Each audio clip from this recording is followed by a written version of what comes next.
Welcome to the Catalyst Life Coaching Podcast with John Kim and Noelle Cordeaux. If you're inspired to begin your own coaching practice or just want to learn a little bit more about what it's all about, visit shift.us, SHFT.us, for more information. Your adventure awaits. Noelle Cordeaux. John Kim. How are you doing on this journey called life? Pretty good. Not much has changed in the last hour. You can't tell people that I just talked to you in the last hour. It takes the magic away. Jeez. Well. Let me give everyone listening a life tip, and it's really simple. It's one word, and let me know if you agree, because I think, in life, just on a day-to-day, like minute by minute, shit's thrown at us constantly. And of course, we have our thoughts and feelings and all this stuff, just turbulence. And I always, when I feel like there's too much on my plate, or if I feel emotionally congested, or I feel like I'm just drowning in my thoughts, the word that comes to me is simplify. Yes. You like everything, simplify what you want, who you are, your why, even just even your day, simplify your day in action, in how you schedule it, what's priority, what's not, connecting with yourself. Mm-hmm. I agree. I like the word simplify. And I also like pieces of what she said. I think connecting is important too. When you're feeling overwhelmed and that you have too much on your plate and that there's too much going on, the simple act of connecting to others, to your why, to your work, to your engagement, to your priorities, can also really kind of turn the dial from your, because what's so interesting is it's all about your emotional experience, right? Right. So you can be going through your day, and I say all the time, feelings aren't facts, and the factual reality of your day doesn't change, but the way that you feel living inside of it can be like a hurricane and an island, 1 minute to the next. Yeah, and I always, the visual that I like is seeing your feelings kind of through a snow globe. So you're noticing them and you're seeing the snow falling, but you're not in there being shaken. Absolutely. Oh, I like that. Don't steal that shit, Noelle. That's mine. You steal my shit, dude. I'm just here for you. I'm here for you. All right, let's talk about life coaching. Yeah, 100%. So this episode, guys, we're taking, some of the most asked questions about life coaching, because that is what we do, that is what we teach, and that is our community. So we're going to take about 9 most asked questions, and we're going to try to answer them the best we can. But first, what is life coaching? How would you answer that? All the cool kids are doing it. What exactly is life coaching? So life coaching is a discipline that sits on a continuum on the other side of therapy. Therapy, counseling, the clinical world takes somebody who's in pain and who's in a really dysfunctional place and gets them to baseline, to the point at which they're getting out of bed every day, they're putting on their shoes one after the next, but they're just not happy, they're not fulfilling their potential, and they're not really living their purpose. Life coaching is exactly what it sounds like. Athletes become peak athletes because they have a coach. They have someone who is literally there every day helping them to become the best versions of themselves with tips and tools and techniques and accountability. And a life coach works with someone who is already well and helps them get from point A to point B in reaching a specific goal, and help them put down the tracks to become the best possible versions of themselves.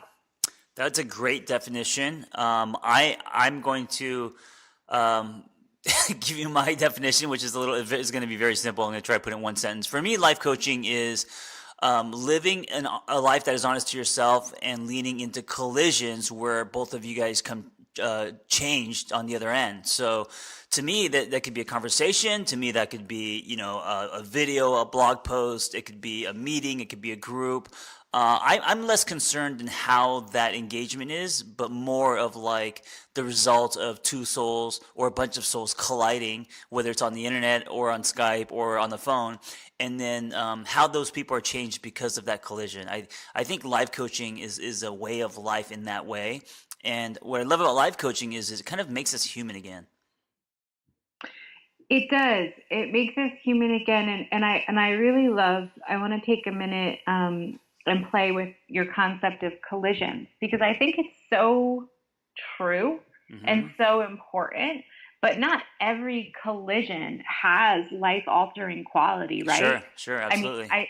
I think that's a big difference between people who are called to become helpers and coaches and people who aren't. If you're the kind of person that could sit down and, in a bus stop and have a conversation with a stranger in which you guys both walk away feeling like you're going to change the world, you should be a life coach.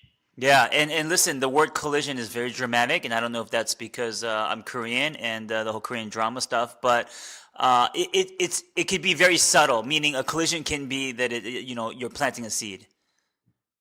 You're planting a seed, you're making someone smile, you're Right. changing their perception of their self, you're offering a hand, you're pulling someone up, you're pushing them, all of those things. Yes. Yeah, absolutely. I just collided. So right before I got on this podcast, I told Noelle, let me grab a cup of coffee, and just collided with a couple of baristas and just shooting the shit. And we were playing with Snapchat filters and putting a fake beard on me because I can't grow facial hair. And we were laughing. And even in that moment, it's like it was about nothing but leaving. We were laughing and smiling, and it changed our state. So even something as that simple can be a collision. Absolutely. And in that moment, it was about your energy, right? Right. It was And about about my your energy. intention and about like what you brought to the table in that moment. If you had been closed, if you had been resistant, if you had been suspicious or angry, that wouldn't Right. have happened. Exactly. So Yeah. yeah, being a life coach is being open and allowing people to really just affect each other. Yeah, and I describe it to you a lot of times as you're a conduit. You're not Yeah. responsible for somebody else's change, Right. but you're a conduit for that process, for that conversation. So what is the first question is what is the process to become a coach? Well, number one, I mean, I think it goes back to that kind of intuitive hit that we're talking about. Life coaching is one of those really unique disciplines where, unlike almost any other kind of training, you either have it or you don't. You're either an empathetic human or you're not. You're somebody who everybody comes to, or you're not. You know how to hold space for people. You genuinely care about humanity, or you don't. So I think, the first step in becoming a life coach is to look inward and to say, is this who I truly am? Is this Right. who I've known I've been for a really long time? I'm just not sure how to name it or know what to do with it. And Also, Anthony, some people actually don't like people. You have to actually like people to be a life coach. You can't yeah. people being around people if that makes you cringe. Life coaching is not the career path for you. Oh no. Yeah, you need to have a genuine love and respect for humanity. And a deeply held belief that there's no such thing as a broken human. You Yeah. have to actually believe that people have a best self version of themselves, and you have to be able to see through that lens. Is it possible all the time? No. Am I human? Are you human? Do we both have shit days where we're like, fuck everything, I'm lighting it on fire? Yes. But, at the end of the day, when I pick my head up and I look around, I do honestly believe in the power of transformation. I've seen it in myself. I've seen it in hundreds of others, thousands of others. And that's what we're here to do. Mm-hmm. How do I know what my niche is? My ideal client. Um, I think that it's the stuff that you can talk about forever. Mm, You know, right. it's You mean whatever, passionate about it, like a topic?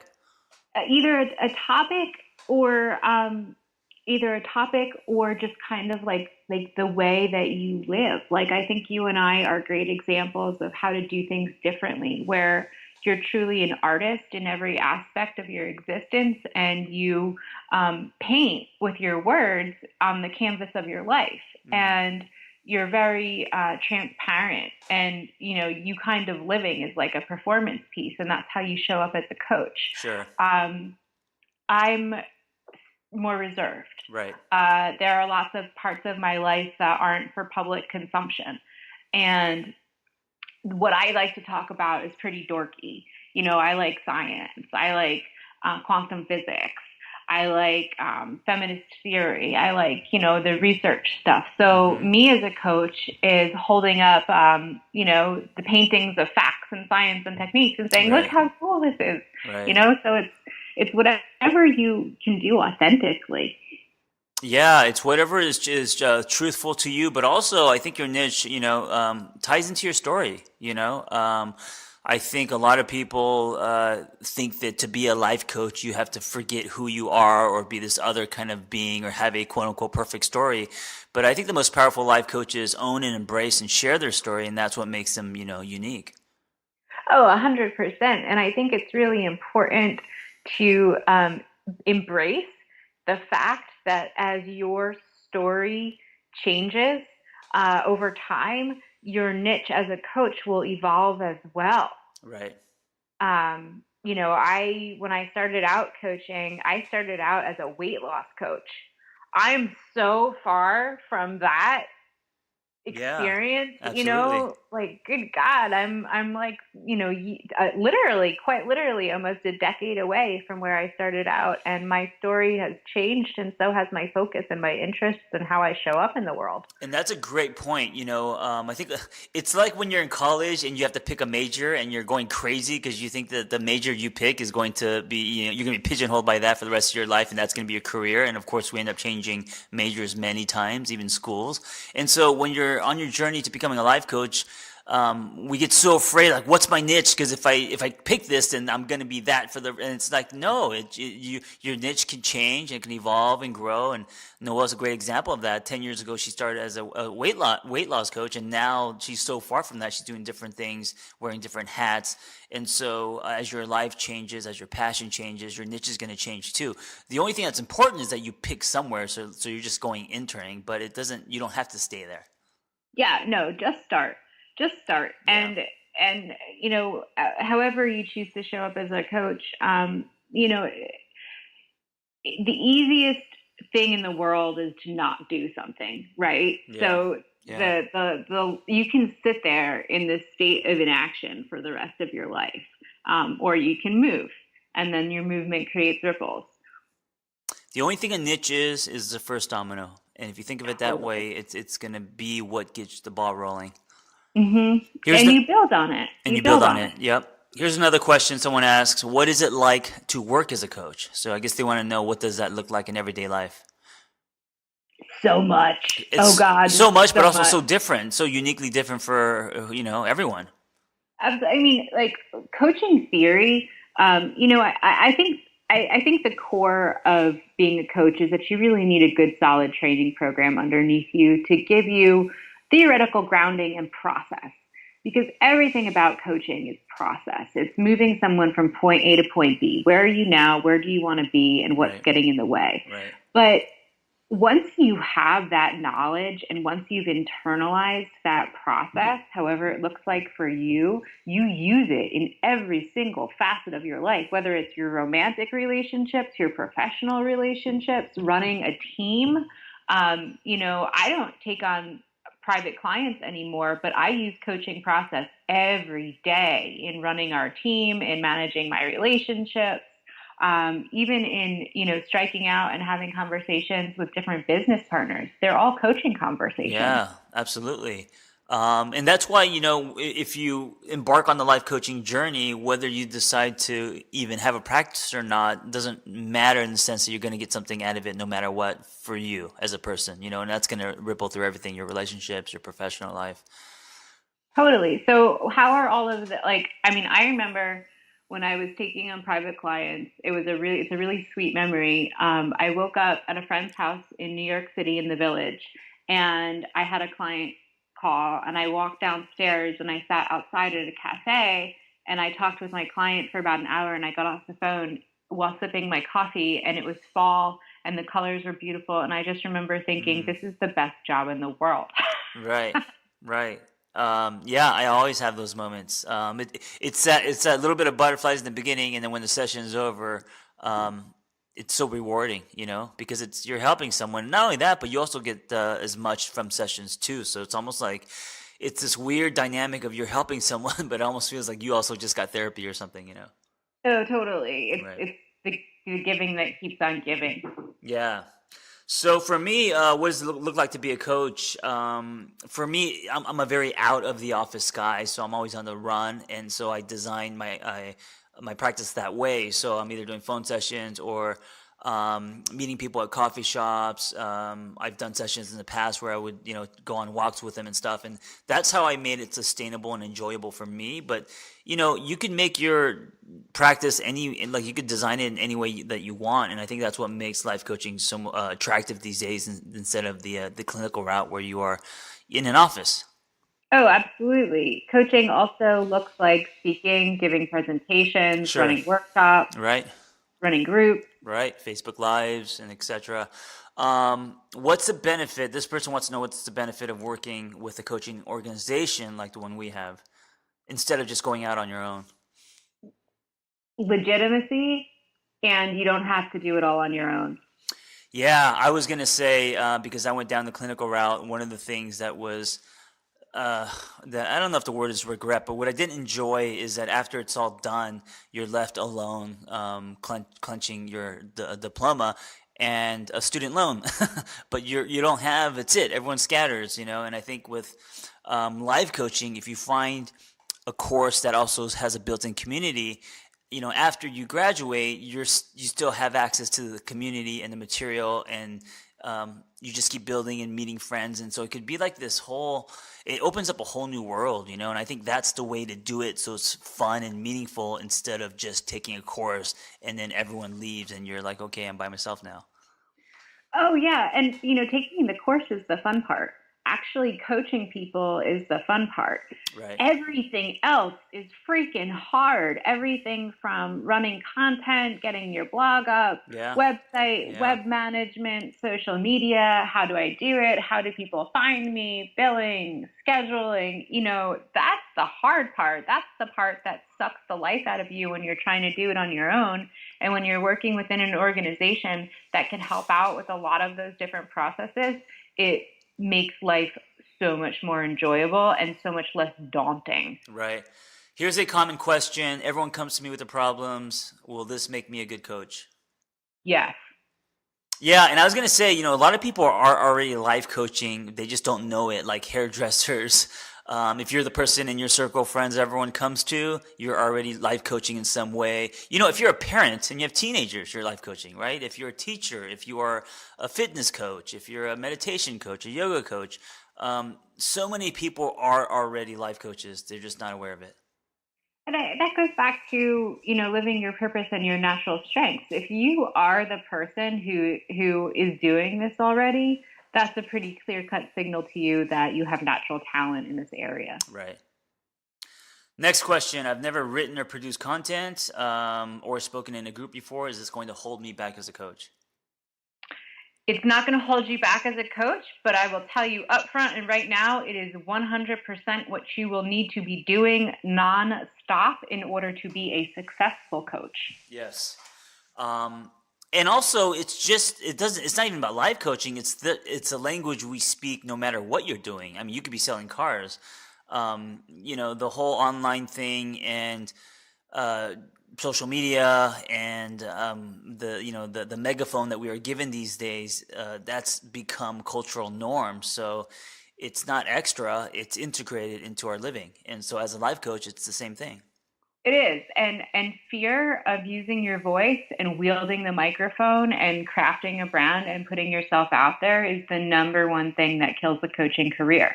If you go out, get training, set up your shingle, and then never tell anyone about it or why or what you think or how you feel, what's the point? Who's going to come to you and why would they? Right. How is coaching different than therapy, Noelle? Um, Therapy focuses on the past. Therapy focuses on processing pain. Hmm. Coaching focuses on the future. Coaching focuses on cultivating achievement and happiness. Do you think that, about 5 years ago, life coaching was kind of a joke, and there were people like Tony Robbins and other people, but if your friend said that she wanted to be a life coach, you would judge her immediately. And I know as a therapist, around 5-6 years ago, as I was coming out of that system, I was mad at life coaches because I feel like they helped the fence or they took a shortcut. But today, that whole world is different, right? I think people still feel insecurity about the field, and I think that in some areas there's still stigma about being a life coach. I Sure. think that life coaching is where therapy was maybe 50 or 60 years ago, where the public's consciousness is starting to understand that one of the most valuable things you can do to save time, money, and pain is to sit down and have a strategic and focused conversation about what the fuck you're going to do with your time rather than wasting it. So I think that, it's beginning to catch on, but I think organizations like ours who are out there saying, like, this is how lives are changed are really what's going to turn the tide. Right. And I think that's why it's valuable to be part of an organization, because you're not a lone, sailor out there in the ocean saying this shit works. You're riding with a whale. Yeah, and I kind of wish that when the word life coaching was invented and the world wasn't ready for this kind of terminology, I kind of wish they went with life guide. Because when you say you're a life coach, there's something about it. The stigma is basically, my life is perfect. I know better than you. This is how things should be. And that's not what life coaching is about. Life coaching is more about guiding, It's more about doing life with someone instead of at someone. And so it's sad that it still carries that stigma. It does. But I've been talking a lot about athletic coaches. Right. Think about your standard baseball coach.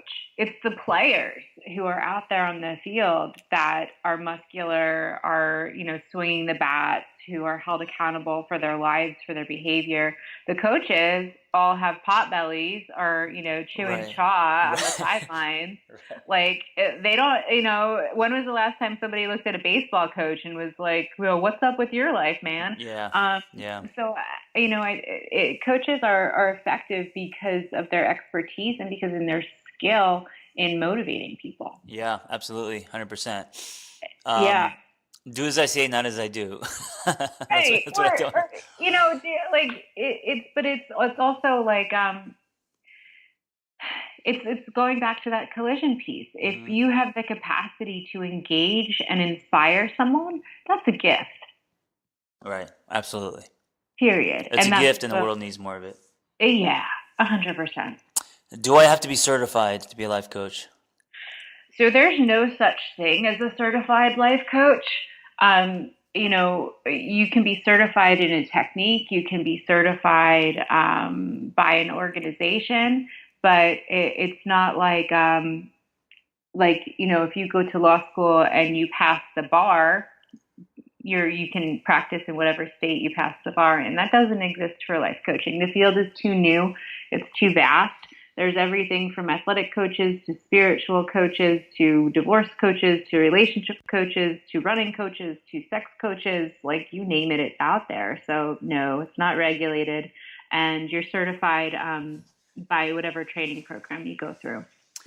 Right. And I think so. This is the final question, and I think a lot of people are here, and that is, how do I know if life coaching is for me? So I think a lot of people, they're on the fence. They've been thinking about it. It's kind of been in the back of their mind, but they haven't pulled the trigger. And they're like, how do I know if I should go down this path? And they're just stuck. So how would you know if you're a life coach?